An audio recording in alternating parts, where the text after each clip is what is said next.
Good morning and Merry Christmas Eve as we gather on this most holy day. We light our candle to remind us of Jesus, who came that we might have life and have it in all of its abundance. Our candle of hope calls to mind for us the words of the ancestors that speak to us of possibility and promise.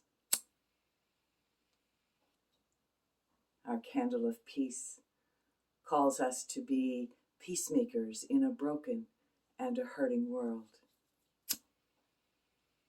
The candle of joy that reminds us of that deep feeling within that comes as we place our trust and our faith in something beyond, within, and around us, the source of our being. And today we light the candle of love that reminds us that on a night so long ago, we were given a gift that ultimately transformed and continues to transform the world, the gift of love.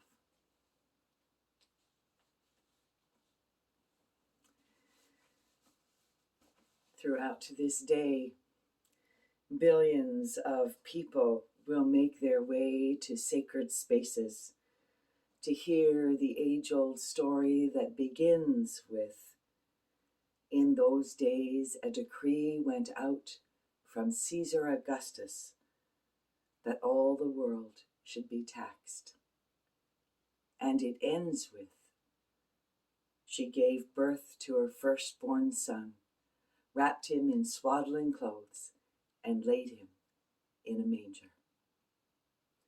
It is a story that speaks of mystery and hope and light.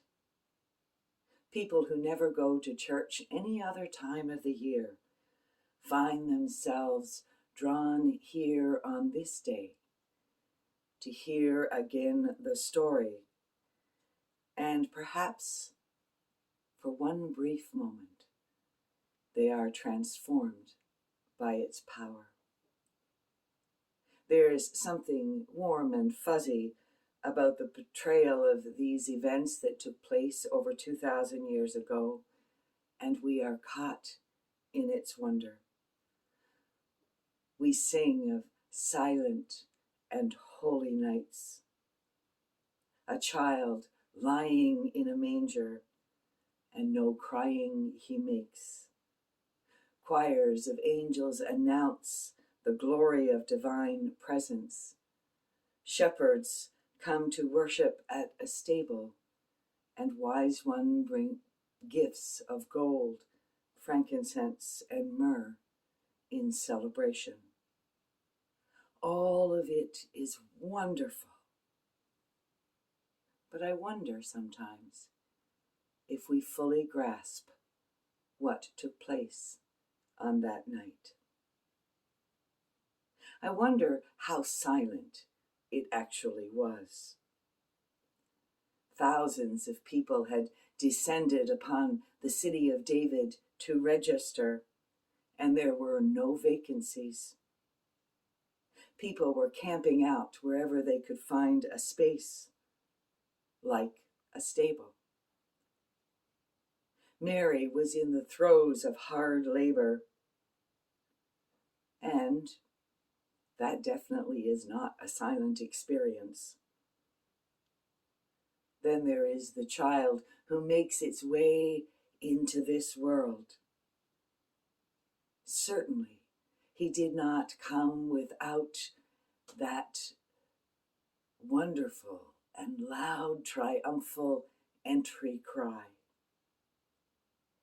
Choirs of angels, they don't make for quiet and contemplative, and it is said that there were multitudes of them, and they intended that the world might hear.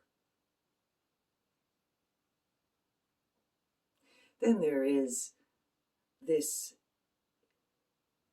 Jesus, this child, whose birth isn't really about making mild.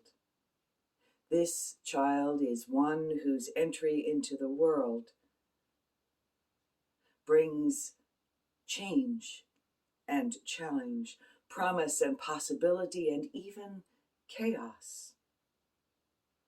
On this night is born a voice that will be loud and bold and courageous, calling the nations to account. He will confront empire and injustice. He will break down age-old barriers between people and invite us all to walk in a different way. The story of Christmas is indeed one of mystery and wonder, but it is also a story of change and empowerment.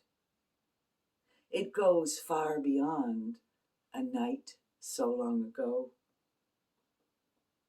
It is the beginning of a revolution.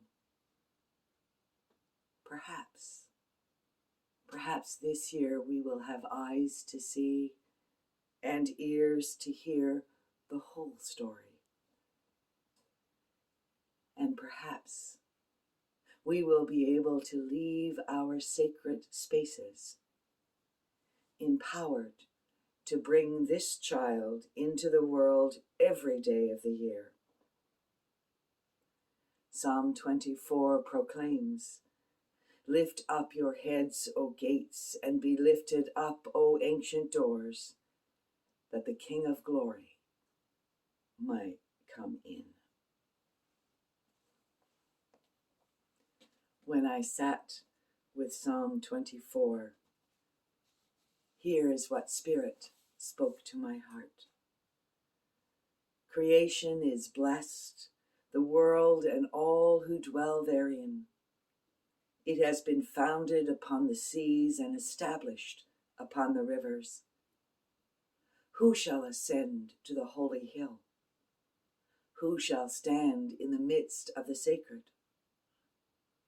Those who have clean hands and a pure heart, those who reject what is wrong and do what is right, they will indeed be blessed. Lift up your heads, O gates, be lifted up, O ancient doors, that love may enter in.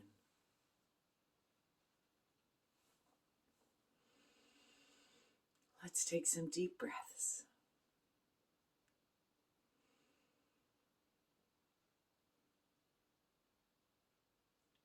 May I lift up my head and open my doors, that love might enter in. May I lift up my head and open my doors, that love might enter in. May I lift up my head and open my doors, that love might enter in.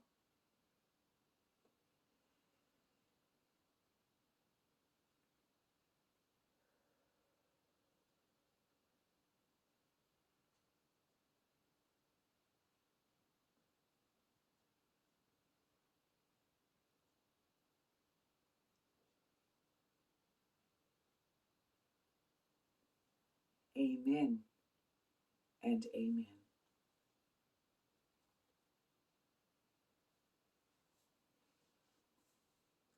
Can you hear the angels' voices?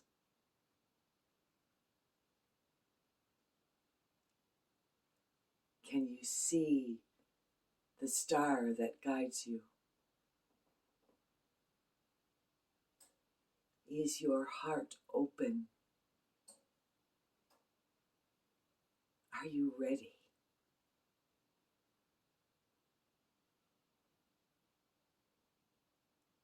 My prayer for all of you